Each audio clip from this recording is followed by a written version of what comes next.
Were you at all surprised at the level of outrage and demonstration? Because there were some people who were predicting a lot more of a reaction than we've seen so far.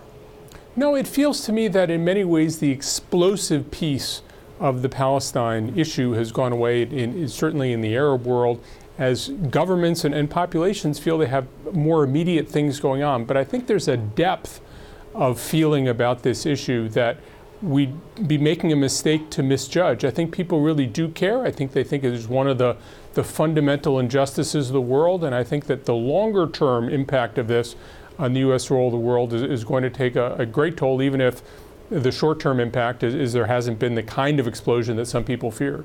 Does this in any way reflect the state of fragmentation in the Arab world?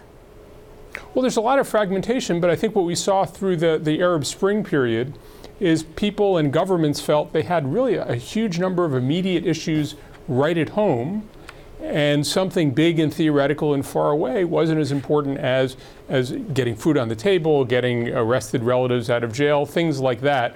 I think there has in many ways been a look inward in the Arab world, and while sometimes people use the Palestine issue as a way to distract, I think governments feel they have their hands full just trying to deal with things at home. Well, and even beyond things at home, they have a thing to deal with in Iran. How much of that is a factor for Saudi Arabia, for example, that Saudi Arabia is so focused on Iran at that point? Actually, Saudi Arabia may be moving somewhat closer to Israel, and that reduces some of the tension with respect to this issue.